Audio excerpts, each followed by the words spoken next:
নাহমাদুহু ওয়া নুসাল্লি আলা রাসূলিহিল কারীম, আম্মা বা'দ। আমরা অনেকেই পানি পান করতে সময় একটা দোয়া পড়ি, সাকাহুম রাব্বুহুম শারাবান তাহুরা। এটা আমরা পানি পান করতে সময় সকলেই পড়ি। এটা কি পানি পান করার দোয়া না পানি পান করার অন্য কোনো দোয়া আছে? এই বিষয় নিয়ে আলোচনা করব ইনশাআল্লাহ। আমরা যদি হুজুর আকরাম সাল্লাল্লাহু আলাইহি ওয়াসাল্লামের হাদিসের ভিতরে যদি আমরা দেখি, তাহলে হাদিসের ভিতরে পানি পান করার দোয়া পাওয়া যায় বিসমিল্লাহ। পানি পান করতে সময় বিসমিল্লাহ, আর পানি পান করা শেষ হইলে আলহামদুলিল্লাহ। এটা হলো সুন্নত। এই বিসমিল্লাহ পানি পান করার দোয়া হিসেবে হাদিসের ভিতরে পাওয়া যায়।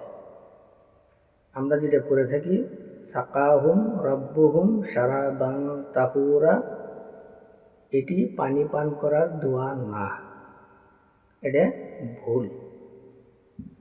এটা মূলত একটা কোরআনের আয়াত। সে কোরআনের আয়াতের ভিতরে জান্নাতীদেরকে পানি পান করানোর কথা আল্লাহ তাবারাকা ওয়া তাআলা এই আয়াতের ভিতরে বলেছেন। এটা পানি পান করার দোয়া না। পানি পান করার দোয়া হলো বিসমিল্লাহ। পানি পান করতে সময় বিসমিল্লাহ আর শেষে আলহামদুলিল্লাহ। এই বিসমিল্লাহ হলো পানি পান করার দোয়া।